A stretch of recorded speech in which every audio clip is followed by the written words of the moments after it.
Price the Lord. கர்த்தருடைய பிள்ளைகள் எல்லாரும் எப்படி இருக்கீங்களா? நல்லா இருக்கிறீங்களா? கர்த்தர் இன்னைக்கு கொடுக்கிற வேத வசனம் 2 தீமோத்தேயு 3ஆம் அதிகாரம் 5வது வசனம். தேவ பக்தியின் வேஷத்தை தரித்து அதன் பலனை மறுதலிக்கிறவராயும் இருப்பார்கள். இப்படிப்பட்டவர்களை நீ விட்டு விலகு. தேவ பக்தியின் வேஷத்தை தரித்துக் கொள்வார்கள். தேவன் தரித்து கொண்டு அதன் பலனை மறுதலிக்கிறவர்களா இருப்பார்கள் என்று வேதவசனம் சொல்லுகிறது. அது எப்படி நம்ம கண்டுபிடிக்கிறதுனா, தேவ பக்தியின் வேஷம் என்னன்னா, ஆண்டவரை தான் பாடுவாங்க, ஆண்டவரை தான் துதிப்பாங்க, ஆண்டவர் ஆண்டவர் ஆண்டவர்னு சொல்லுவாங்க, கர்த்தாவே கர்த்தாவே தான் சொல்லுவார்கள். ஆனாலும் அவர்களுடைய கிரியைகளை நம்ம பார்க்கும் பொழுது என்ன நடக்கும் அப்படின்னா, அவருடைய கனிகளினாலே அவர்களை அறிவீர்கள் என்று சொன்ன கர்த்தர், அவர்களுடைய கிரியைகளை நம்ம பார்க்கும் பொழுது அது கர்த்தரை மறுதலிக்கிறதாக காணப்படும். ஆமா கர்த்தருடைய பிள்ளைகளே, அதனால இப்படிப்பட்டவர்களை நாம் விட்டு விலக வேண்டும் என்று கர்த்தராகிய இயேசு கிறிஸ்து சொல்கிறார். 2 தீமோத்தேயு 3ஆம் அதிகாரம் 1வது வசனத்துல நான் வாசிச்சு பார்த்தால், கடைசி நாட்களில் கொடிய காலங்கள் வரும் என்று அறிவாயாக. அதுல மனிதர்கள் எப்படிப்பட்டவர்களா இருப்பார்கள்? பணப்பிரியர், அந்த மனுஷர்கள் தற்பிரியர், பணப்பிரியர், வீம்புக்காரர், அகந்தை உள்ளவர்கள், தூசிக்கிறவர்கள், இப்படின்னு சொல்லி நிறைய ஒரு காரியங்களை ஆண்டவர் சொல்லி இருக்கிறாரு. அதனால ஆண்டவர் சொல்றாரு, இப்படிப்பட்டவர்கள் என்ன செய்வார்கள்னா, தேவ பக்தியின் வேஷத்தை தரித்து கொள்வார்கள். தரித்து கொண்டு இப்படிப்பட்ட காரியங்கள் எல்லாம் செய்வார்கள். இவர்களை விட்டு நாம் என்ன செய்ய வேண்டும்? விலக வேண்டும். விலகாத பட்சத்தில் நாம் அவருடைய கிரியைகளை நாமும் செய்யக்கூடியவர்களாய் நாம் திணிக்கப்படுவோம். கர்த்தருடைய பிள்ளைகளே, எவ்வளவு பரிசுத்தவாட்டிகளாய், எவ்வளவு பரிசுத்தவான்களாய் இருந்து கொண்டு நாம் இப்படிப்பட்டவர்களோடு ஐக்கியம் வைத்துக் கொண்டிருக்கும் பொழுது, இப்படிப்பட்டவர்களோடு நாம் உறவாடி கொண்டிருக்கும் பொழுது, இவர்களுடைய கிரியைகளை நாமும் செய்கிறவர்களாய் நிச்சயம் இருப்போம். எனக்கு இதுல என்ன நான் சொல்ல வர்றேன் அப்படின்னா, சிலவங்கெல்லாம் ஆரம்பத்துல கர்த்தருடைய வார்த்தையின்படிதான் பாடல்கள் எழுதுவாங்க, கர்த்தருடைய வார்த்தையின்படிதான் பிரசங்கங்கள் பண்ணுவாங்க. ஆனா இவர்களுடைய சேர்க்கைகள் போக போக போக போக இந்த உலகத்துக்கு ஒத்த வேஷம் தரிக்கிறவர்கள் கூட இவர்களுடைய ஐக்கியங்கள் போக போக போக என்ன நடக்கும் அப்படின்னா, அவர்களுடைய கிரியைகளிலே பாடல் எழுதுவார்கள். அதே போல இவர்கள் பாடல் எழுதுவார்கள். நல்ல பக்தியோடு பாடல் எழுதுனவர்கள் தான், தேவனுக்கு பயந்து தேவனுடைய பாதத்தில் அமர்ந்து பாடல் எழுதினவர்கள் தான், தேவனுடைய பாதத்திலே அமர்ந்து காத்திருந்து கர்த்தருடைய வார்த்தையை பெற்றுக்கொண்டு பிரசங்கம் பண்ணவர்கள் தான். போக போக போக போக என்ன ஆகிவிடும் என்றால், அவர்களுடைய சேர்க்கைகள் எந்த மாதிரி இருக்குதோ அவர்களுடைய ஆவி இவர்களை தாக்கி இவர்களும் அவர்களை போல் மாறிவிடுவார்கள். அதனால கர்த்தர் சொல்றாரு, இப்படிப்பட்டவர்களை நீ விட்டு விலகு என்று சொல்கிறார்கள். அவர்கள் எல்லாம் என்னன்னா, தேவ பக்தியின் வேஷத்தை தரித்து கொண்டவர்கள். தரித்து கொண்டு வேஷத்தை, தேவ பக்தின்னு ஒண்ணு இருக்கு, வேஷம் ஒண்ணு இருக்கு. பார்த்தாங்க கர்த்தருடைய பிள்ளைகளே, தேவ பக்தியோடு இருக்கிறவர்களை பார்த்தால் தெரியும். ஆனால் தேவ பக்தியின் வேஷத்தை தரித்து கொண்டவர்கள் நம்ம அவர்கள் அடையாளம் கண்டுபிடிக்கலாம். எப்படின்னா, ஆண்டவரே ஆண்டவரே, கர்த்தாவே கர்த்தாவே என்றெல்லாம் சொல்லுவார்கள், ஆண்டவரைத்தான் சொல்லுவார்கள். ஆனால் அவருடைய கிரியைகளை பார்த்தால் தேவனுக்கும் அவர்களுக்கும் சம்பந்தம் இல்லாதபடியே இருக்கும். இப்படி இருக்கும். அதான் ஆண்டவர் சொல்றாரு, இப்படிப்பட்டவர்களை நீ விட்டு விலகு. இவர்களை கடைசி நாட்களில் தோன்றக்கூடிய கர்த்தருக்கு பிரியம் இல்லாதவர்கள், இப்படிப்பட்டவர்களை நீ விட்டு விலகு என்று தேவனாகிய கர்த்தர் நாட்களில் சொல்லுகிறார். தீத்து 3ஆம் அதிகாரம் 9-10. புத்தீனமான தர்க்கங்களையும் வம்ச வரலாறுகளையும் சண்டைகளையும் நியாயப்பிரமாணத்தை குறித்து உண்டாகிற வாக்குவாதங்களையும் விட்டு விலகு. அவைகள் அப்பிரயோஜனமும் வீணுமா இருக்கும். வேத புரட்டனா இருக்கிற ஒருவனுக்கு நீ இரண்டு ஒரு தரம் புத்தி சொன்ன பொன்பு அவனை விட்டு விலகு என்று கர்த்தர் சொல்றார். விட்டு விலகு எப்படின்னா, நம்ம கர்த்தரை பத்தி எனக்கெல்லாம் நான் நிறைய பேருக்கு ஆண்டரை பத்தி சொல்றேன். கர்த்தருடைய பிள்ளைகளே, நான் கர்த்தருக்கு கொடுத்த கிஃப்ட் அநேகருக்கு அவர்கள் ஏதாவது தவறுகள் செய்யும் பொழுது அதை குறித்து நம்ம சொல்லி சொல்லி பாக்குறோம். அவங்க கீழ்ப்படியாத பட்சத்துல என்ன செய்ய சொல்றாருன்னா, விட்டு விலக சொல்றாரு ஆண்டவர். என்ன சொல்ற, வேத புரட்டனா இருக்கிற ஒருவனுக்கு 2 தரம் புத்தி சொன்ன பின்பு அவனை விட்டு விலகி வா. அவனோடு கூட நீ ஐக்கியம் வைக்காத. ஏன்னா அவனுக்கு அந்த கீழ்ப்படுதல் வர மாட்டேங்குது. ஏன் இந்த பாவத்துல இருக்கப்பா, நீ மனம் திரும்புப்பானா, அவன் கேட்கிறவனா இருந்தா நாம என்ன செய்யலாம், அவனோட கூட ஐக்கியம் வைக்கலாம். கேட்காம கர்த்தருடைய வார்த்தை புரட்டக்கூடியவனா இருக்கிறவன கூட நம்ம எப்படி ஐக்கியம் வைக்க முடியும்? அதனால கர்த்தர் இந்த நாட்களில் சொல்லுகிற வார்த்தை என்னன்னா, நீ புத்தி சொன்னியா, அவன் கேட்கலையா, நீ அவனை விட்டு விலகுன்னு கர்த்தர் சொல்லுகிறாரு. அதுக்கப்புறம் அவனுக்கு நமக்கு எந்த சம்மந்தமும் கிடையாது.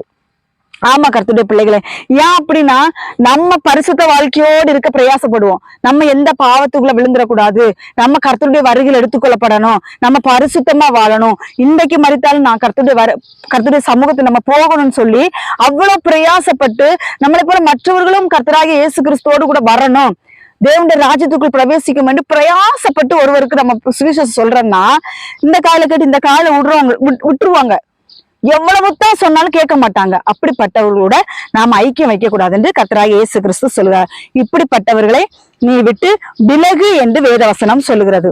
2 தீமோத்தேயு 4ஆம் அதிகாரம் 4வது வசனத்துல என்ன சொல்லப்படுதுன்னா, சத்தியத்துக்கு செவ்விய விலக்கி கட்டுக்கதைகளுக்கு சாய்ந்து போகும் காலம் வரும். இந்த நாட்கள் இப்படி நடந்து கொண்டிருக்கு பாருங்களேன். சத்தியத்தை பேச மாட்டேங்கிறாங்க. கர்த்தருடைய வார்த்தை என்ன சொல்றது, பிரசங்கம் பண்றோம், கர்த்தருடைய வார்த்தை தான் நாங்க கொடுக்குறோம்னு சொல்லி என்ன செய்யறாங்க, மக்களை சேர்த்து கர்த்தருடைய வார்த்தையை கொடுக்கறாங்க. ஆனால் அங்க என்ன வெளிப்படலைன்னா, கர்த்தருடைய சத்தியம் அங்க வெளிப்படல. கட்டுக்கதைகள், தன் சுய பெருமைகள், தன்னோட காரியங்கள், தன்னுடைய நான் அப்படி ஜெபம் பண்ணுவேன், நான் இப்படி ஜெபம் பண்ணுவேன், நான் இப்படி அப்படின்னு சொல்லி தன்னுடைய கட்டுக்கதைகளை அங்க திணிக்க பார்த்து மக்களை வஞ்சிக்கிறார்கள். ஆனால் கர்த்தர் சொல்லுகிறார், சத்தியத்தை சொல்லுங்க. இந்த பைபிள் இல்லாத சாட்சி எங்கெங்க இருக்குது? உங்க சாட்சி எல்லாம் தூக்கி குப்பையில போடுங்க. பைபிள்ல வேத வசனத்துல பரிசுத்த வேதாகமத்துல கர்த்தர் எழுதி கொடுத்திருக்கிற சாட்சி எத்தனை இன்னைக்கு சொன்னா முடியுமா? நம்ம வருஷங்கள் இந்த சத்தியத்தை எடுத்து சொன்னாலும் முடியாது. இத சொல்றத விட்டுக்கிட்டு நான் அத்தனை மணி நேரம் முழங்கால் நின்று ஜெபம் பண்ணேன், நான் அப்படி பண்ணேன், நான் இப்படி பண்ணேன்னு உன் தற்பெருமை உன் கட்டுக்கதைகளை கொண்டு வந்து நீ மக்களுக்கு பிரசங்கிக்கதை விட்டு விலகு என்று கர்த்தர் சொல்லுகிறார். இப்படிப்பட்டவர்கள் நம்ம விட்டு விலகணும். கர்த்தருடைய பிள்ளைகளே, சத்தியத்திற்கு செவியை சாய்ங்க. சத்தியம் எங்க சொல்லப்படுகிறது? சத்தியம்னா என்ன தெரியுமா? மனம் திரும்புங்கள், விரியன் பாம்பு குட்டிகளே, மனம் திரும்புங்கள், பரலோக ராஜ்யம் சமீபித்து இருக்கிறது. இதுதான் சத்தியம், இதுதான் சத்தியம். வேற எது சத்தியம் நீங்க நினைக்கிறீங்க? நீங்க ஒரு நிமிஷம் கர்த்தராகிய இயேசு கிறிஸ்துவை நீங்க ஆராய்ந்து பாருங்க. எப்படி ஆராய்ந்து பாருங்கன்னா, இயேசு கிறிஸ்து எதற்காக நம்மளை வச்சித்தார்? கர்த்தராகிய இயேசு கிறிஸ்து நம்மளை வச்சித்த நோக்கம் என்ன தெரியுமா? நீ பரிசுத்தமாகு, உன்னோடு சேர்ந்தவர்களையும் பரிசுத்தப்படுத்தி அவர்களை பரலோக ராஜ்யத்துக்கு ஆயத்தப்படுத்து. இதுக்குதான் நம்மளை கர்த்தர் ரட்சித்தாரு. வேற எதுக்குமே நம்மளை கர்த்தர் ரட்சிக்கிற. கர்த்தருடைய பிள்ளைகளே, ஆண்டவர் சொல்றாரு, அவருடைய ரத்தத்தை, விலையேற பெற்ற ரத்தத்தை சிந்தி கொடுத்ததற்கு காரணம் என்ன தெரியுமா? நம்மளுடைய பாவங்கள் கழுவப்படணும் என்று தான் சொல்லி அவருடைய ரத்தத்தை நமக்காக சிந்தி கொடுத்தார். இந்த நாட்களில எனக்கு ஒரு காரியம் உணர்த்தப்படுகிறது. யூதாஸ் கர்த்தரோடு கூட இசைந்திருந்த ஒரு மனிதன், அப்போஸ்தலன் என்று பெயர் எடுத்தவன், கர்த்தருடைய ஊழியக்காரன், இயேசு கிறிஸ்துவால் தெரிந்து கொள்ளப்பட்டவன் யூதாஸ். மற்ற சீஷர்களும் இயேசுவால் தெரிந்து கொள்ளப்பட்டவர்கள் தான். ஆனால் யூதாசு கர்த்தரோடு கூட நடந்தான். கர்த்தர் போ சொல்ற இடத்துக்கு போவான், கர்த்தர் செய்யக்கூடிய சொல்ற காரியத்தை எல்லாம் செய்து கொண்டிருந்தான். ஆனாலும் அவனும் பிசாசா இருந்தான் என்று வேதவசனம் சொல்லுகிறது இல்லையா? கர்த்தருடைய பிள்ளைகளே, நம்ம நினைப்போம், ஐயோ எவ்வளவு கர்த்தருடைய வார்த்தைகளை எவ்வளவு மனதுருக்கமா கொடுக்கறாங்க, நம்ம சோர்ந்து போயிருந்த நேரத்துல கர்த்தருடைய வார்த்தையை தேற்றினது எல்லாம் ஓகே தான். ஆனா கடைசியில யூதாஸ் செய்த காரியம் என்னன்னா, இயேசுவை முத்தத்தினால் காட்டி கொடுத்து செத்து போயிட்டான். பாத்துக்கங்க. இயேசு கிறிஸ்து கேட்கிறாரு, என்ன முத்தத்தினாலா காட்டி கொடுக்கிற? இந்த நாட்களில் அநேகருடைய வாழ்க்கையில் இயேசுவை முத்தத்தினால் காட்டி கொடுத்து கொண்டிருக்கிறீர்கள். எப்படி என்று கேட்டால், இயேசு என்று அறிக்கை பண்ணுகிறீர்கள், எல்லாம் ஓகே தான். ஆனா உலகத்தாருடைய பார்வையில் நீங்கள் எப்படி இருக்கிறீர்கள்? ஆண்டவர் சொல்லியிருக்கிறார், மத்தேயு சுவிசேஷத்துல சொல்லியிருக்கிறார், நம்முடைய நற்கிரியைகளை கண்டு பரலோகத்தில் இருக்கிற தேவனை அவர்கள் மகிமைப்படுத்தும்படியாக உங்கள் வெளிச்சம் அவர்கள் முன்பாக பிரகாசிக்க கடவுது என்று சொல்லியிருக்கிறார் ஆண்டவர். நம்மளுடைய நற்கிரியைகளை அவர்கள் காண வேண்டும். கர்த்தருடைய பிள்ளைகளே, இந்த நாட்களில் உலக பிரகாரமான மக்கள் கிறிஸ்தவர்களை என்ன போட்டு கொண்டிருக்கிறார்கள். நான் என்ன சொல்லுவேன்னா, கர்த்தருடைய வார்த்தையை நம்ம கொடுக்கும் போது ஒரு பக்தி விருத்தி வேண்டும், ஒரு நடுக்க வேண்டும், ஒரு பயபக்தி வேண்டும். ஏனென்றால் இது சத்தியமான வார்த்தையை நம்ம உபதேசிச்சு கொண்டிருக்கிறோம். ஏனோ தானோ என்று உபதேசிக்க கூடாது, கட்டுக்கதைகளை கொண்டு உள்ளே திணிக்க கூடாது என்று வேதவசனம் சொல்லுகிறது. கிறிஸ்தவம் எங்கேயோ போய் கொண்டிருக்கிறது கர்த்தருடைய பிள்ளைகளே. ஆமா, அது என்ன சொல்றது, நோவா காலத்துல இப்படி எல்லாம் பட்ட காரியங்கள் எல்லாம் நடந்தது. சரி, அதெல்லாம் இருக்கட்டும் ஒரு பக்கம். கர்த்தர் கூடிய வார்த்தை என்ன சொல்லுகிறதுனா, உங்களுக்கு தெரியுதா, இவனுடைய கிரியை சரியில்லை, இவங்க பேச்சு பழக்க வழக்கங்கள் சரியில்லைன்னா அந்த இடத்த விட்டு உடனே நகர்ந்து விலகி வெளியே விடுங்கள் என்று தேவனாகிய கர்த்தர் சொல்லுகிறார். இந்த நாட்களில் சத்தியத்தை விட்டு விலகி போகக்கூடிய கால உண்மையிலே நான் சொல்றேன் கர்த்தருடைய பிள்ளைகளை, இந்த நாட்களில் சத்தியத்தை பிரசங்கிக்கிற ஊழியக்காரர்கள் ஒரு ஒரு சிலரை எண்ணி கையிட்டு எண்ணி தொகையிடலாம். மத்த மாதிரி எல்லாருமே கட்டுக்கதைகள் தான். ஊழியக்காரிகளா இருக்கலாம், ஊழியக்காரர்களா இருக்கலாம், எல்லாருமே கட்டுக்கதைகள். தன் சுய பெருமைகளை கொண்டு வந்து பலிபீடத்தில் பேசி கொண்டிருக்கிறார்கள். யோவான் ஸ்தானகன் அவருடைய சாட்சி இருக்கிறது, பவுல் அப்போஸ்தலனுடைய சாட்சி இருக்கிறது, எல்லாவற்றுக்கும் மேலாக கர்த்தராகிய இயேசு கிறிஸ்துவினுடைய சாட்சி நீங்க சொல்லி முடியுமா? இதெல்லாம் சொல்றதை விட்டுக்கிட்டு நான் அங்க பிளைட்ல பெங்களூர் போனேன், நான் பிளைட்ல அங்க போனேன், நான் பிளைட்ல இங்க போனேன், கர்த்தர் என்ன கொண்டு போனாரு, கர்த்தர் என் பக்கத்துல உட்கார்ந்தாரு, என்னெல்லாமோ நடக்குது கர்த்தருடைய பேரை சொல்லி. இது தான் யூதாசை போல முத்தத்தினால் காட்டி கொடுக்கிற காரியங்கள். கர்த்தருடைய பிள்ளைகளே, தேவனுடைய நாமத்தை தூசித்துக் கொண்டிருக்கிறார்கள். இப்படிப்பட்டவர்களை விட்டு விலக வேண்டும் என்று கர்த்தராகிய இயேசு கிறிஸ்து சொல்லுகிறார். 2 தீமோத்தேயு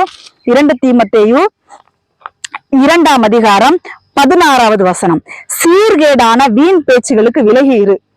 சீர்கேடான பேச்சுகளுக்கு விலகி இரு, அவைகளால் அவர்கள் அதிக அவபக்தி உள்ளவர்கள் ஆவார்கள். தேவனுடைய பிள்ளைகளே, கர்த்தராகிய இயேசு கிறிஸ்து சொல்லுகிறார், வீணான பேச்சு எவன் பேசுறானோ எவ பேசுறானோ அந்த கூட்டத்துல இருக்காதீங்க. கர்த்தருடைய பிள்ளைகளே, அந்த ஸ்பிரிட் நம்மளை தாக்கும். நான் உண்மையை சொல்றேன், நான் உணர்ந்தனால சொல்றேன். தேவனுடைய பக்தி விருத்திக்கு ஏதுவான வார்த்தைகள் பேசுகிற இடத்தில் உட்கார்ந்து நீங்கள் பேசி பாருங்களா, நீங்கள் ஆவிக்குரிய ஜீவத்தில் வளருவீர்கள், உங்கள் ஆத்துமா பலனடையும். மத்த மாதிரி அவன் அழகா இருந்தான், அவனை பார்த்து பல்ல காட்டினேன், இவ அழகா இருந்தா இவளை பார்த்து நான் பல்ல காட்டினேன், நான் அப்படி பாவத்துல விழுந்து கிடந்தேன், நான் இப்படி பாவத்துல விழுந்து கிடந்தேன். கர்த்தர் உன்னை ரசித்தாருல, கர்த்தர் உன்னை ரசித்ததுக்கு பிறகு பழைய பாவத்தை பத்தி நீ பேசக்கூடாது. ஏன் அப்படின்னு உனக்கு அந்த பாவம் மன்னிக்கப்படல. நீ எப்போ பழைய பாவத்தை குறிச்சு இன்னொரு ஆள்கிட்ட நீ ஷேர் பண்றியோ அப்போ உன்னுடைய பாவம் மன்னிக்கப்படலை என்று அர்த்தம். பழைய பாவத்தை குறிச்சு பேசாதீங்க. நீ எப்படிப்பட்ட சாக்கடைகளை நீ புரண்டு கடந்தாலும் ஓகேதான், அது தேவன் பரிசுத்த ரத்தத்தால கழுவிட்டாரு. இந்த நாட்கள் அநேகர் சொல்லக்கூடிய வார்த்தை என்ன தெரியுமா? நான் முன்னாடி எல்லாம் ஆபாச படங்கள் பார்த்து கொண்டிருந்தேன், நான் முன்னாடி எல்லாம் தவறான நடக்கையில இருந்தேன், நான் முன்னாடி இல்லைன்னா ஏன் பின்னானவைகளை மறந்து முன்னானவைகளை நாடி தேடு என்று கர்த்தர் சொல்லுவார். நீ பின்னானவைகளை பிடித்து கொண்டு வைத்துட்டு கொண்டு இருந்தனா நீ முன்னானவைகளை நான் தேடி எப்படி ஓடுவ?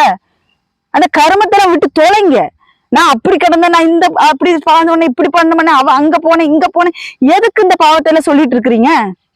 அதைத்தான் இயேசு ரத்தத்தால் அவர் கழுவி உங்களை சுத்திகரிச்சு கண்மலையின் மேல் கொண்டு உங்களை நிறுத்தி வைத்திருக்கிறாரு இல்லையா? திருப்பியும் போய் அந்த சாக்கடை தோண்டி மனத்தி பாக்குறதுக்கு அது வேண்டாங்கிறேன் நான். இதுதான் சீர்கேடான பேச்சு, வீண் பேச்சு. இதெல்லாம் வீண் பேச்சு. ஒரு ஆள்கிட்ட நீங்க பேசுறீங்களா, கர்த்தருடைய வார்த்தை பேசி முடிஞ்சிச்சு, அந்த இடத்த விட்டு நகர்ந்துருங்க. அதுக்கப்புறம் நீங்க கூட அந்த ஆளு கூட நீங்க எக்ஸ்ட்ரா பேச பேச பேச பேச பேச பிசாசு வார்த்தைகளை கொண்டு போட்டு விட்டே இருப்பான். கர்த்தர் ஆவியானவர் உணர்த்துவார் சில காரியங்கள் பேசுறதுக்கு, அந்த காரியத்தோட நிப்பாட்டிடணும். அது போக மாமிசத்துல வீணான சீர்கேடான பேச்சுகளுக்கு நாம் என்ன செய்யக்கூடாது, பேசக்கூடாது, அதுக்கு விலகி இருக்க வேண்டும் என்று கர்த்தராகிய இயேசு சொல்லுகிறார். இந்த நாட்களில் அநேகருடைய காரியம், ஒரு ஃப்ரெண்ட்ஸா இருக்கட்டும், ஒரு சகோதரர்களா இருக்கட்டும், அம்மா அப்பாவா இருக்கட்டும், யாரா இருக்கட்டும், பேசக்கூடிய காரியங்களுக்கு மிஞ்சி பேசிவிட்டு ஐயோ பாவம் வந்துருச்சு, அவங்கள பத்தி குறை பேசிட்டோமே, இவங்கள பத்தி குறை பேசிட்டோமே, இப்படி தப்பா பேசிட்டோமேன்னு சொல்லி பிந்தி வருத்தப்படுறது பிரயோஜனம் இல்லை. அதனால பேசும் பொழுதே நாம இது கர்த்தருடைய வார்த்தை, பக்தி விருத்திக்கு எதுவான வார்த்தை தானா அப்படி என்று சொல்லி ஆராய்ந்து பேசணும். சீர்கேடான பேச்சுகள் வருதா, கெட்ட வார்த்தைகள் வருதா, ஆபாசமான வார்த்தைகள் வருதா, அந்த இடத்தை விட்டு நாம் நகர்ந்து விட வேண்டும் என்று இந்த நாட்களில் கர்த்தர் சொல்கிறார். அந்த நபர்களை விட்டே விலகிறணும் கர்த்தருடைய பிள்ளைகள். அந்த நபர்கள்ட்ட நம்ம ஐக்கியம் வைக்க கூடாது.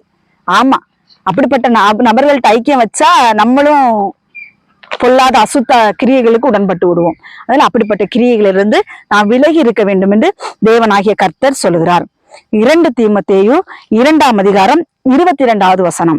அன்றியும் பாலியத்துக்குரிய இச்சைகளுக்கு நீ விலகி ஓடி சுத்த இருதயத்தோட கர்த்தரை தொழுது கொள்கிறவருடனே நீதியை, விசுவாசத்தை, அன்பை, சமாதானத்தை அடையும்படி நாடு. பாலியத்துக்குரிய இச்சைன்னு வசனம் சொல்லுது பாருங்களேன். இந்த நாட்கள் அநேகர் சொல்றாங்க, நான் எங்க அப்பா மாதிரி, என் அண்ணா மாதிரி, அதனால நான் தொட்டு பேசினேன், பக்கத்துல உரசிட்டு உட்காந்து பேசினேன், இப்படி எல்லாம் சாக்கு காட்டுற ஆட்கள் எல்லாம் உண்டு பாத்துக்கங்க. இப்படிப்பட்ட அசுத்த தொடுதல் தான் பாலியத்துக்குரிய இச்சைகளை கொண்டு விட்டுருவோம் வேத வசனம் சொல்லுகிறது. இந்த மாதிரிப்பட்ட காரியங்களுக்கு நம்ம விலை கூடணும். அது எவனா இருந்துட்டு போட்டு, அண்ணனோ தம்பியோ மச்சானோ கொழுந்தனோ எவனா இருந்துட்டு போட்டு, சித்தப்பனோ யாரா இருந்துட்டு போட்டேன், கணவனை தள்ளி இன்னொரு ஆணை தொட்டு பேசக்கூடிய வேலை வச்சுக்க கூடாது. அது பாலியத்துக்குரிய இச்சைக்குள்ளாக உங்களை கொண்டு போய் சேர்த்து விடும். தேவனுடைய பிள்ளைகளே, இன்னைக்கு உங்களுக்கு தெரியாது, இன்னைக்கு சும்மா அண்ணன் மாதிரி, தம்பி மாதிரி, சித்தப்ப மாதிரி, குழந்தை மாதிரி அப்படித்தான் இருக்கும். அது போக போக உங்களை பாலியத்துக்குரிய இச்சைக்குள்ளாக உங்களை கொண்டு தள்ளிவிடும் என்று கர்த்தராகிய இயேசு கிறிஸ்து சொல்கிறார். இப்படிப்பட்ட அருவருப்பான காரியத்தை விட்டு விலகு என்று தேவனாகிய கர்த்தர் சொல்கிறார். யாரு கர்த்தரை சுத்த இருதயத்தோடு தொழுது கொள்கிறார்களோ அவர்களோடு கூட சேர்ந்து நீ அவரை தொழுது கொள் என்று வேதவசனம் சொல்கிறது. 1 தீமோத்தேயு 4ஆம் அதிகாரம் 7வது வசனத்தில் சொல்லப்பட்டிருக்கிறது. அவர்கள் குற்றம் சாட்டப்படாதவர்களா இருக்கும்படி இவைகளை கட்டளையிடு. தேவனாகிய கர்த்தருடைய பிள்ளைகளே, நாம இப்படிப்பட்ட காரியங்களில் நாம் குற்றம் சாட்டப்பட்டு விடுவோம். தேவனுடைய நாமத்தை தூசிக்கக்கூடியவர்களை நாம் மாறி விடுவோம். யூதாஸ் அந்த முத்தத்தை காட்டி கொடுத்துட்டு போய்விட்டான் இல்லையா? அதே போல இந்த நாட்களில் நாம் தேவனை முத்தமிட்டு கொண்டே தேவனுடைய நாமத்தை தூசித்துக் கொண்டிருக்கிறோம் இல்லையா? அப்படித்தானே? ஆனா தேவன் சொல்லுகிறார், இப்படிப்பட்ட காரியங்களை நீங்கள் செய்யக்கூடாது, நீ கட்டளையிட்டு அவர்களுக்கு சொல்லு என்று வேதவசனம் சொல்லுகிறது. கர்த்தருடைய பிள்ளைகளே, அதனால ரொம்ப கவனமா இருந்து அவர்களுக்கெல்லாம் விலகி ஓட வேண்டும் என்று தேவனாகிய கர்த்தர் எச்சரிப்பாய் சொல்லுகிறார். அதனால இப்படிப்பட்ட சீர்கேடுகளுக்கெல்லாம் நாம் விலகி இருக்க வேண்டும். கர்த்தருடைய பிள்ளைகளே, நல்ல ஒரு போராட்டத்தை போராடுங்க. கர்த்தருடைய பிள்ளைகளே, இந்த பூமி, இந்த உலகம் பொல்லாங்கனுக்குள்ள கிடக்குது. எப்ப சத்துரு நம்மளை வஞ்சிப்பா நமக்கு தெரியாது. அவனுக்கு கொஞ்ச நாள்தான் இருக்கு பாத்துக்கங்க, நாட்களின் இல்ல. அதனால முடிஞ்ச அளவு தேவனுடைய பிள்ளைகளோடு எதிர்த்து நிற்பான், பாவத்துல விழ வைப்பான், குற்ற மனசாட்சி கொண்டு கொண்டே இருப்பான். ஆனாலும் கர்த்தருடைய பிள்ளைகளே, நம்மளுடைய ஐக்கியம் எப்படி இருக்கிறது? யாரோட ஐக்கியம் வைத்துக் கொண்டிருக்கிறோம்? யாரோடு பேசி கொண்டிருக்கிறோம்? எப்படி பேசி கொண்டிருக்கிறோம்? செல்ல என்ன பார்த்து கொண்டிருக்கிறோம்? இதில் நாம் ரொம்ப கவனமாக இருக்க வேண்டும். செல்போன்ல எப்பவுமே நம்ம என்ன செய்யக்கூடாது? நான் கர்த்தருடைய வார்த்தை தான் கேட்கிறேன், நான் மத்த உலக பிரகாரமான கேட்கறேன்.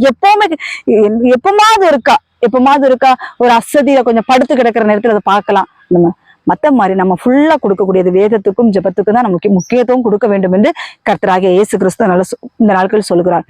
நம்ம இந்த உலகத்துல ஓடும் பொழுது நல்ல போராட்டத்தை நம்ம போராடி ஓட வேண்டும். கர்த்தருடைய பிள்ளைகளே, இந்த உலகமும் அதன் ஆசை இச்சைகளும் ஒளிந்து போகும் என்று வேதவசனம் சொல்லுது. இந்த உலகத்தில் காணப்படுகிற எல்லா ஆசை இச்சைகளும் ஒரு நாள் ஒளிந்து போகும். அதனால அதை நீங்க பின்தொடராதபடிக்கு கர்த்தராகிய இயேசு கிறிஸ்துவை நோக்கி பின்பற்றுங்கள். இப்படி செய்கிறவர்களை நீங்கள் விட்டு விலகி வெளியே வந்து விடுங்கள். இப்படி செய்கிறவர்கள் தேவனுடைய ராஜ்யத்தை சுதந்திரிப்பது இல்லை. நாம் அவர்களோடு கூட ஐக்கியம் வைத்தால் நாமும் நித்திய ராஜ்யத்துக்குள்ளாய் போக முடியாது என்று வேதவசனம் சொல்கிறது.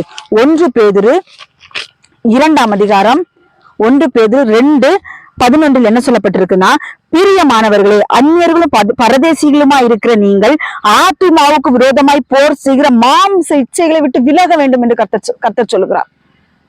நம்ம மாமிசத்துக்கு விரோதமான ஒரு இச்சை போராடி கொண்டே இருக்கும். பாருங்களேன், என்ன இச்சை? நம்ம அந்த மாமிசத்துக்கும் நமக்கு ஒரு போர் நடந்து கொண்டே இருக்கும். சிலவங்க அந்த பாவத்தை விரும்ப மாட்டாங்க. பவுல் சொல்றாரு இல்லையா, நான் விரும்பாத பாவத்தை நான் செய்து கொண்டிருக்கிறேன். அது எப்படின்னா, நம்ம மாமிசம் சொல்லும், இதை செய், அதை செய், அதை பேசு, இதை பேசு, அதை பாரு, இதை பாரு, அங்க பாரு, அவருக்கு அழகா போகிறா பாரு, அவளை பாரு, ஒருத்த அழகா போகிறான் பாரு, அவனை பாரு. ஒரு இச்சை, ஒரு கவர்ச்சியை தூண்டி கொண்டே இருப்பான். நாம என்ன செய்யணும் தெரியுமா? அந்த இச்சைக்கு விரோதமாக போர் தொடுக்க வேண்டும். கர்த்தருடைய பிள்ளைகளே, நமக்கு விரோதமாக, இப்ப ஒரு எக்ஸாம்பிள் சொல்றேன். ஒரு நாய் நம்மளை துரத்தி கொண்டு வருதுன்னா, அந்த நாயை கண்டு நம்ம பயந்து ஓட அந்த நாய் நம்மளை துரத்தி கொண்டே வரும். பாத்திருக்கீங்களா? அது கொலைத்து கொண்டே துரத்தி கொண்டே வரும். ஆனால் நீங்கள் அந்த இடத்துல நின்று கொண்டு ஒரு குனிஞ்சு ஒரு கல்லை எடுக்கிற மாதிரி ஆக்ஷன் பண்ணி பாருங்களேன், ஓடியே போயிரும் அந்த நாய். அதனாலதான் கர்த்தருடைய பிள்ளைகளே, அவன் எதிர்த்து வருவான், இச்சைகளை கொண்டு போடுவான், விருதத்துல போடுவான், சிந்தனையில போடுவான், அபசமான எண்ணங்களை கொண்டு சிந்தனைகளை போடுவான். நீங்க என்ன செய்யணும்? அவனுக்கு விரோதமாய் போர் செய்து கொண்டே இருங்கள். எப்படி போர் செய்யறது சிஸ்டர் நீங்க கேட்டீங்கன்னா, வசனம் இருக்கிறது. எபேசியர் 6ஆம் அதிகாரத்தை நீங்க எடுத்து வாசிங்க. எபேசியர் 6ல ஆண்டவர் அவனுக்கு விரோதமா எப்படி யுத்தம் செய்யணுங்கிறத நமக்கு அழகாக சொல்லி கொடுத்திருக்கிறார். எபேசியர் 5ஆம் அதிகாரத்துல ஸ்தோத்திரம், ஆமென். எபேசியர் 6ஆம் அதிகாரத்துல அவனுக்கு விரோதமாய் எப்படி எல்லாம் யுத்தம் செய்யலாம் என்று கர்த்தராகிய இயேசு கிறிஸ்து சொல்கிறார். நம்ம ஆத்துமாவில, நம்முடைய சிந்தனையில இந்த மாதிரிப்பட்ட மாமிச இச்சைகளை கொண்டு போடுகிற பொல்லாத அசுத்தாவிக்கு விரோதமாய் நாம் எப்படி யுத்தம் செய்ய வேண்டும் என்றால் எபேசியர் 6ஆம் அதிகாரத்தை நீங்கள் எடுத்து நிச்சயமாக வாசிக்க வேண்டும். இந்த மெசேஜை கேட்கிற எல்லா பிள்ளைகளும் அந்த அதிகாரத்தை எடுத்து வாசிங்க. ஆட்டோமேட்டிக்கா அவனோட யுத்தம் செய்கிறது எப்படின்னு நமக்கு தெரிந்துவிடும். வசனத்தை கொண்டு யுத்தம் செய்யுங்கள். பிசாசின் தந்திரங்களை வசனத்தை கொண்டு மேற்கொள்ளுங்கள். கர்த்தருடைய பிள்ளைகளே, நமக்கு வேற எதுவும் இல்லை, வேற எதுவும் இல்லை. இன்னைக்கு அநேகர் சொல்றாங்க பிசாசை எதிர்கொள்ளணும்னா அந்நிய பாஷையில பேசுங்கன்னு. அது நமக்கு பக்தி விருத்தி உண்டாவதற்காக அந்நிய பாஷை தேவன் கொடுத்திருக்கிறார். நாம பிசாசோடு யுத்தம் பண்ணணும், மாம்ச இச்சைகளை ஜெயிக்கணும், பழைய பாவத்தின் கிரியைகள் நம்மிடத்தில் போராடாமல் இருக்க வேண்டும் என்றால் வசனத்தை கொண்டு ஜெயிக்கணும். வசனத்தை கொண்டு ஜெயிக்கணும். எப்படி தெரியுமா வசனத்தை கொண்டு ஜெயிக்கணும்? அதுல ஒரு வசனம் எனக்கு நல்ல நல்ல தொடப்பட்ட வசனம். நம்முடைய போராயுதங்கள் மாம்சத்துக்கு ஏற்றவர்களா இருக்கக்கூடாது, ஆவிகளை நிர்மூலமாக்குகிறதற்காக அது தேவ பலன் உள்ளவைகளா நமக்கு இருக்க வேண்டும் என்று கர்த்தராகிய இயேசு கிறிஸ்து சொல்கிறார். இந்த நாட்கள் அநேகர் மாமிசத்துல பிசாசு எதிர்த்துட்டு நிற்கிறாங்க. அவன் ஓடவே மாட்டான். நீ 1008 பாவத்தையும் எதிர்த்து இயேசுவின் நாமத்தினால பிசாசான அவன் போக மாட்டான். ஏன்னா உனக்குள் அந்த ஆசை இச்சைகள் இருக்கும் அளவும் அவன் உன்னை விட்டு போக மாட்டான். எப்படி என்றால் நீ முதலாவது தேவனுடைய பாதத்திலே பாவ அறிக்கை பண்ணி இனி இந்த பாவத்தை நான் செய்ய மாட்டேன் ஆண்டவர் என்று ஒப்பு கொடுத்து விட்டு அதற்கு பிறகும் அவன் வருவான். நீங்கள் தேவனுடைய கரத்துல ஒப்பு கொடுத்து பாவம் எல்லாம் மன்னிக்கப்பட்டு பார்த்தீங்களா, அதுக்கு பிறகும் தேவையில்லாத அசுத்தங்களை கொண்டுட்டு வருவான். அப்ப நீங்க சொல்லணும், இயேசுவி நாமத்தினால் அப்பால போ சாத்தானேன்னு. இதுதான் அவனுக்கு விரோதமாய் போர் செய்கிற காரியங்கள். இயேசு கிறிஸ்துவினிடத்தில் வந்தான், உலகத்தில் உள்ள எல்லா ஐஸ்வர்யத்தையும் கொண்டு வந்தான். இயேசு சொன்னது அப்பாலே போ சாத்தானே. அப்படி நம்ம என்ன செய்யணும், முழுமையா கர்த்தரிடத்தில் நம்ம அர்ப்பணித்து விட்டு நம்மள்ட்ட போராடுகிற பாவத்தை எல்லாம் அவருடைய சமூகத்தில் அறிக்கை பண்ணி விட்டு அவனை எதிர்த்து நிற்க வேண்டும். முதலாவது தேவனுக்கு கீழ்ப்படிந்திருங்கள், பின்பு பிசாசுக்கு எதிர்த்து நில்லுங்கள். அவன் உங்களை விட்டு ஓடியே போய் விடுவான். நாய் வருதுன்னா நாயை கண்டு பயந்து ஓடாதீங்க. நான் ஒண்ணு சொல்லிட்டா, இத்தனை நாளுக்கும் நீங்க பயந்து ஓடின நாட்கள் போதும். இனி எதிர்த்து நிற்க பழகுங்கள். பிசாசோடு எதிர்த்து நின்று பழகுங்கள். எத்தனை நாள் பயந்து பயந்து ஓடிக்கிட்டே இருக்க முடியும்? ஆடி நொறுக்கிறணும். ஆவிக்குரிய பிரகாரமாக நான் சொல்லுகிறேன். மாம்சத்துல யாராவது ஒருத்தவங்க உங்கள்கிட்ட சண்டைக்கு வந்துட்டாங்கன்னா போட்டு அடிச்சு கொண்டு போடாதீங்க. நான் ஆவிக்குரிய பிரகாரமாக சொல்லுகிறேன். இந்த மாதிரிப்பட்ட சிந்தனைகளை கொண்டு வருகிற பொல்லாத அசுத்தாவியை நீங்கள் கடிந்து கொள்ள வேண்டும் என்று வேதவசனம் சொல்லுகிறது. எபேசியர் 6:16 சொல்லப்பட்டிருக்கு, பொல்லாங்க நெய்யும் அக்கினி ஆஸ்திரங்கள் எல்லாம் அவித்து போடத்தக்கதாய் எல்லாவற்றிற்கும் மேலாக விசுவாசம் எனும் கேடகத்தை பிடித்து கொண்டவர்களாயும் நில்லுங்கள். பொல்லாங்கன் அக்கினி ஆஸ்திரங்களை இங்க போட்டுக்கிட்டே இருப்பான் பார்த்துக்கங்க. நம்ம அதற்கு எதிர்த்து நிற்க நம்ம எல்லாவற்றிற்கும் மேலாக விசுவாசம் என்னும் கேடகத்தை பிடித்து கொண்டவர்களாய் நிற்கும் பொழுது பிசாசு நம்மளை கண்டு ஓடி போவான். இந்த மாதிரிப்பட்ட மாமிச இச்சைகள் நம்மிடத்தில் வராது என்று சொல்லி தேவனாகிய கர்த்தர் சொல்லுகிறார். 1 யோவான் 5ஆம் அதிகாரம் 1 யோவான் 5:21 என்ன சொல்லப்பட்டிருக்குதுன்னா, பிள்ளைகளே நீங்கள் விக்கிரகங்களுக்கு விலகி உங்களை காத்துக்கொள்வீர்களாக. ஆமேன். விக்கிரகங்களுக்கு விலகி இருக்க சொல்றார் ஆண்டவர். பழைய ஏற்பாட்டுல எல்லாம் நீங்க பாத்தீங்கன்னா விக்கிரகங்களை சிப்போ என்று அருவருக்கணும்னு ஆண்டவர் சொல்லியிருக்கிறாரு. இந்த நாட்களில் கிறிஸ்தவர்களாயிருப்பார்கள். ஆனாலும் வீட்டுக்குள்ள ஏசப்பா பாடம்னு சொல்லி போட்டு வச்சிருப்பாங்க. காலண்டர்ல வரட்டும், எதுல வரட்டுங்க, நீ எதை கொண்டு வீட்டுல வைக்கிறியோ அதனுடைய கிரிய வீட்டுக்குள்ள போராடாதா? விக்கிரகங்களுடைய படங்களை வைத்த பொருட்களை கொண்டு நீங்கள் வீட்டுக்குள்ள வைக்கும் பொழுது அந்த ஆவி அங்க கிரிய செய்யும். போன்னு விரட்டினாலும் போகாது. ஏன்னா எனக்குரிய பங்கு அங்க இருக்குது, நான் அங்க இருக்கிறேன்பா. அதனால கர்த்தருடைய பிள்ளைகளே, ஏசப்பா போட்டா மாதா போட்டா அந்த சொரூபம், ஏசு அங்க இல்ல, அந்த சுரூபத்தை வைத்து விக்கிரகாராதனை செய்து கொண்டிருக்கிற குடும்பம் உண்டு. ஊழியக்காரங்களோட வீட்டுக்குள்ளேயும் அது இருக்குது. இந்த மாதிரிப்பட்ட அதே மாதிரி செத்தவங்களுக்கு போட்டா வச்சு நீ என்ன பண்ற? அவங்கதான் செத்து அவங்கவுங்களுக்கு இடத்துக்கு போயிட்டாங்க, நீ வச்சு நான் அவங்களுக்கு பூஜை பண்ணி கொண்டிருக்கிறாயா? செத்த ஆவிகளை வீட்டுக்குள்ள அழைத்து கொண்டிருக்கிறாயா? நீ செத்தவங்களுக்கு போட்டோ நீ வீட்டுக்குள்ள வைத்துக் கொண்டிருக்கிறாய் என்றால் உன்னுடைய வீட்டிற்குள் அந்நிய சக்திகள் உன் வீட்டுக்குள் கிரியை செய்யும் என்பதை கர்த்தர் இந்த நாட்களில் சொல்லுகிறார். அதனால கர்த்தருடைய பிள்ளைகளே, இப்படிப்பட்ட விக்கிரகத்தினுடைய ஆவிகள் உங்களிடத்தில் கிரியை செய்து கொண்டிருக்கிறதா? குழந்தைகள் அடிக்கடி பலவீனப்பட்டு கொண்டிருக்கிறார்களா? நீங்கள் அடிக்கடி பலவீனப்படுகிறீர்களா? உங்களுடைய குடும்பங்களில் சமாதானம் இல்லையா? ஆராய்ந்து பாருங்கள். வீட்டுக்குள்ள தொலாவுங்க, என்னென்ன கிடக்குதுன்னு தொலாவுங்க, தேடுங்க. ஏதாவது காரியங்கள், தேவனுக்கு பிரியமில்லாத காரியங்கள் வீட்டுக்குள்ள நான் வைத்துக் கொண்டிருக்கிறேன்னாங்கிறத தேடி அதை அப்புறப்படுத்தி போடுங்கள். வீட்டுக்குள் சமாதானம் வரும். கர்த்தருடைய பிள்ளைகளே, நீங்க அதை எடுத்து அப்புறப்படுத்தாத வரைக்கும் அந்த வீட்டுக்குள்ள எப்ப பார்த்தாலும் பிரச்சனைகளும் போராட்டங்களும் தான் இருக்கும். போராட்டங்கள் தான் இருக்கு. இந்த நாளுக்குள்ள உங்க வீடுகளை அலைசி ஆராயுங்கள். வீட்டுக்குள்ள ஏதாவது செத்த எலிகள் கிடக்கிறதா, அசுத்தங்கள் கிடக்கிறதா என்பதை தேடி ஆராய்ந்து நாட்கள் அதை எடுத்து தூக்கி குப்பையில போடக்கூடிய வழியை பாருங்கள். அது எதாக இருந்தாலும் சரிதான். விக்கிரகங்களுக்கு சம்பந்தப்பட்ட பொருள் உங்க வீட்டுக்குள்ள இருக்க வேண்டாம். ரட்சிக்கப்பட்ட பிள்ளைகளோட வீட்டுக்குள்ள இருக்கக்கூடாது. அது செத்தவங்களோட போட்டா இருக்கட்டும், இயேசுங்கிற பேரை வைத்து ஒரு சொரூபமா இருக்கட்டும், மாதாங்கிற சொரூபமா இருக்கட்டும், இல்ல அந்தோனியார் அந்த இந்த எந்த சொரூபங்களா இருக்கட்டும், ரட்சிக்கப்பட்ட பிள்ளைகளுடைய வீட்டுகளில் அப்படிப்பட்ட கிரியைகள் இருக்கக்கூடாது என்று கர்த்தர் இந்த நாட்களில் சொல்கிறார். ரோமர் 8ஆம் அதிகாரம் 13-14 வசனத்துல என்ன சொல்லப்பட்டிருக்குதுன்னா, மாமிசத்தின்படி பிழைத்தால் சாவீர்கள். ஆமேன், ஸ்தோத்திரம். ரோமர் 8:13-14.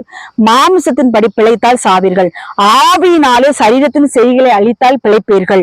மேலும் எவர்கள் தேவனுடைய ஆவினாலே நடத்தப்படுகிறார்கள் அவர்கள் தேவனுடைய புத்திரராய் இருக்கிறார்கள். தேவனுடைய ஆவினாலே நடத்தப்பட வேண்டும். கர்த்தருடைய பிள்ளைகளே, நான் ஒண்ணு சொல்லட்டா, இந்த நாட்கள்ல தன்னுடைய சுயபலத்தினால் ஆடுற ஆட்டங்கள் எல்லாம் நிறைய இருக்கிறது. ஆவிக்குரிய வட்டாரத்துல ஆண்டவர் சொல்றாரு, நீ என்னுடைய ஆவியினாலே நடத்தப்படு, நான் உனக்கு கற்பிப்பேன். நான் எனக்கு சொல்றேன், பரிசுத்த ஆவியானவர் எல்லாருக்கும் கொடுக்கப்பட்டிருக்கிறார் இல்லையா?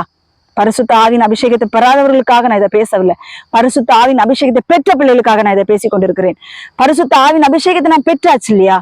பெற்றதுக்கு பிறகு எந்த ஒரு ஆளும் நமக்கு போதிக்க வேண்டியதில்லை. அவரு நம்மளை நடத்துவாருங்க, நம்மளை கரத்தை பிடிச்சிருவாருங்க. நமக்குள்ள வந்துட்டாரு இல்லையா? கரத்தை பிடிச்சு நம்ம போகும் பொழுது, நம்ம ஒரு தவறு செய்யும் பொழுது தவறு நமக்கு சுட்டி காட்டுறாரா இல்லையா? குற்ற மனசாட்சி நமக்கு வருகிறதா இல்லையா? ஐயோ, நான் இந்த பாவம் செய்துட்டேனுங்கிற குற்ற மனசாட்சி வருகிறதா இல்லையா? அப்பொழுது கர்த்தருடைய பிள்ளைகளே, நான் என்ன சொல்ல வருகிறேன் என்றால், நமக்குள் பரிசுத்த ஆவியானவர் வந்துட்டாருன்னா நம்மளை அவர் நடத்துவாரு. உன் மாமிசத்தை சுட்டரிக்க கொடுத்துரு. அனைவரும் பரிசுத்த ஆவி வந்த பிறகு மாமிசத்துல ஆடுற ஆட்டங்கள் எல்லாம் நிறைய இருக்குது. ஆனால் பரிசுத்த ஆவி ஒருவருக்குள் வந்ததுக்கு பிறகு இதை செய்யாத, இப்படி நடக்காத, இந்த இடத்துக்கு போகாத, இப்படி பேசாத, இதை பாத்தீங்கன்னா பாவம் வரும், எல்லாம் ஆண்டவர் உணர்த்தி கொடுப்பாரு. பாத்துங்க. அதனால நம்ம ஆவியானவரால் வழிநடத்தப்பட வேண்டும். எவன் ஒருத்தன் ஆவியானவரால் வழிநடத்தப்படுகிறானோ அவன் தேவனுடைய புத்திரனா இருக்கிறான் என்று வேத வசனம் சொல்லுகிறது. நீங்க ஆவியினாலே மாமிசத்தின் செய்கைகளை இன்றோடு அழிக்க வேண்டும். இயேசுவின் நாமத்தினால் அழிக்க வேண்டும். உங்க மாமிசம் ஒருபோது தலை தூக்க கூடாது. ஒருத்தனுக்கு உதவி செய்கிறதா இருந்தா கூட உங்க மாமிசம் தலை தூக்க கூடாது. உங்க மாமிசத்தின் செய்கைகளை இந்த நாட்கள் அழித்து போடுங்க. கர்த்தர் சொல்லுவார், கர்த்தருடைய பிள்ளைகளை இன்னாருக்கு இதை செய்ய என்று கர்த்தர் சொல்லும் பொழுதுதான் நாம் அந்த காரியத்தை செய்ய வேண்டும். 2 பேதுரு 2ஆம் அதிகாரம் 2 பேதுரு 2:14-15 அது என்ன சொல்லப்பட்டிருக்குன்னா, ஆமென், ஸ்தோத்திரம். 2 பேதுரு 2:14-15. விபச்சார மயக்கத்தால் நிறந்தவர்களும் பாவத்தை உட்டோயாதவைகளுமா இருக்கிற கண் காணே உடையவர்கள் உறுதியில்லாத ஆத்துமாக்களை தந்திரமாய் பிடித்து பொருளாசைகளில் பழகின இருதயத்தோட சாபத்தின் பிள்ளைகள். கர்த்தருடைய பிள்ளைகளே, இந்த நாட்கள் சொல்றேன், பொருளாசையை பின்பற்றி போறவங்க சாபத்தின் பிள்ளைகள் என்று வேதவசனம் சொல்கிறது. பொருளாசையை பின்பற்றி போகாதீங்க, இயேசுவை பின்பற்றி போங்க. அதெல்லாம் மாமிச தலை தூக்குற விஷயங்கள். நான் என் கணவரின் நாட்களில் பேசி கொண்டிருக்கும் பொழுது, நான் இந்த புதிய ஏற்பாடு படித்த ஒரு தியானத்தில், அந்த புதிய ஏற்பாடு படித்து முடித்த ஒரு தியானத்தில் நான் பேசுகிறேன். ஐஸ்வர்யவான்கள் தேவனுடைய ராஜ்யத்தில் பிரவேசிப்பது இல்லை. கர்த்தருடைய பிள்ளைகள், நான் என் கணவன் பேசிக்கொண்ட காரியம் இதுதான். ஆண்டவர் சொல்றாரு, அந்த கோதுமை களஞ்சியத்துல அவன் சேர்த்து வைக்கும் பொழுது மதிக்கேடனே அப்படின்னு சொல்றாரு. ஒருத்தன் நான் பரலோகத்தை சுந்தரிப்பது நான் என்ன பண்ண வேண்டும்? ஐஸ்வர்யத்தை வித்து தரித்திரத்தை கொடுத்துட்டு வான்னு சொல்றாரு. அதுக்கடுத்து சொல்றாரு, ஐஸ்வர்யவான்கள் தேவனுடைய ராஜ்யத்தில் பிரவேசிப்பதை பார்க்கிலும் ஒட்டகமானது ஊசியின் காலில் நுழைவது எளிதா இருக்கும். ஐஸ்வர்யவான்கள் தேவனுடைய ராஜ்யத்தில் பிரவேசிப்பதில்லை. ஏன் சிஸ்டர் பொருளாசைன்னு சொல்லிட்டு ஐஸ்வர்யத்தை சொல்றேன். பொருளாசையை நீங்க பின்பற்றி போயிட்டீங்கன்னா ஐஸ்வர்யம் வரும். ஐஸ்வர்யம் வந்தா நீங்க நரகத்துக்கு போக வேண்டிய சூழ்நிலைகள் வரும். கர்த்தருடைய பிள்ளைகளை, முதலாவது ஐஸ்வர்யத்தை விட்டு தரித்திரத்தை கொடுத்து பின்பு என்னை பின்பற்றி வா என்று கர்த்தர் சொல்கிறார்.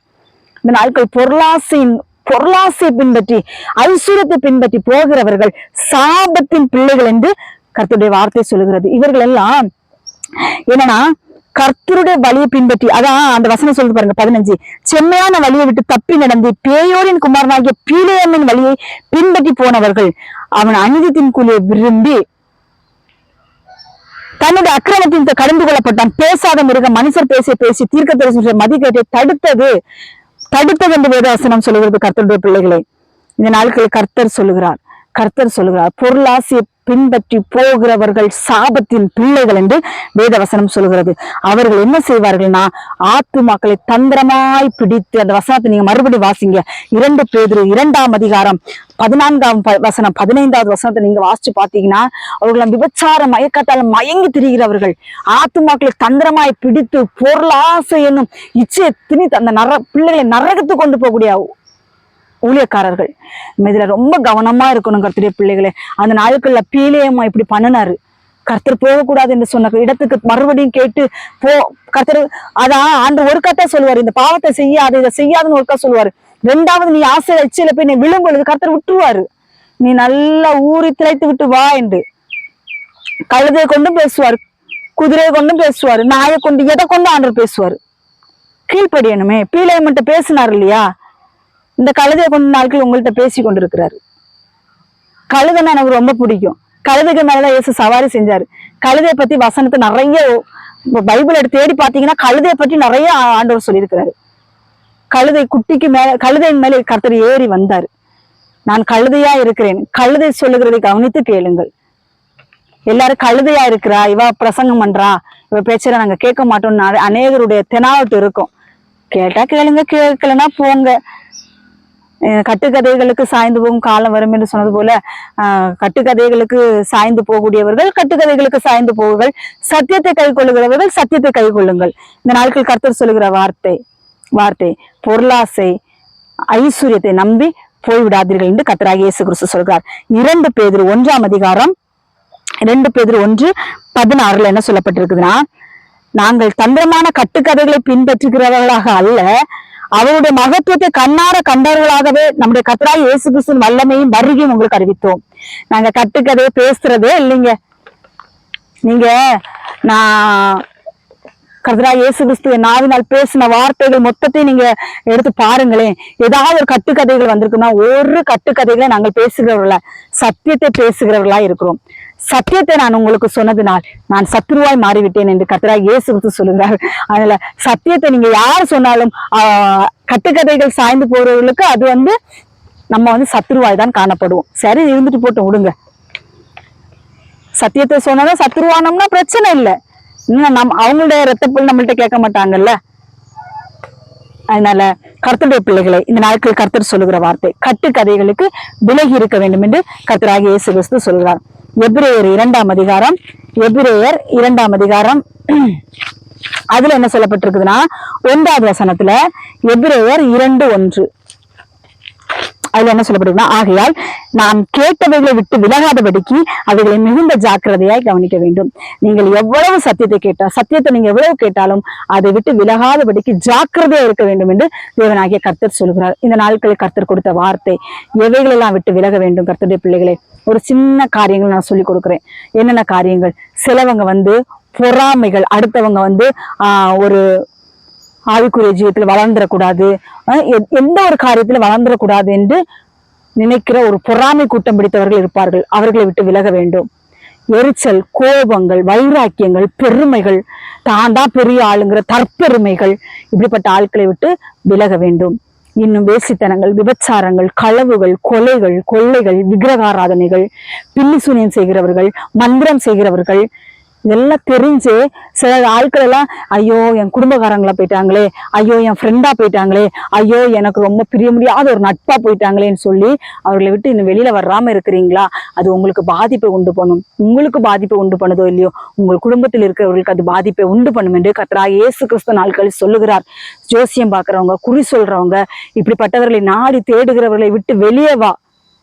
விக்கிரக ஆராதனை செய்கிறவர்களை விட்டு வெளியே வா. நீ 2 தரம் புத்தி சொல்லு. அவர்கள் கேட்கலையா, விட்டு விலகி விடு. அவர்களை விட்டு விலகி விடு.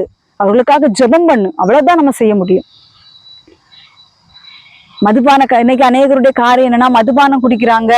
மதுபான கடையில போய் இருந்து சுவிசேஷம் சொல்லலாமா? சொல்லலாமா? சொல்லக்கூடாது. மதுபான கடை, விபச்சாரம் செய்யறவங்கள்ட்ட பக்கத்துல போய் வந்து நம்ம சுவிசேஷம் சொல்ல முடியுமா?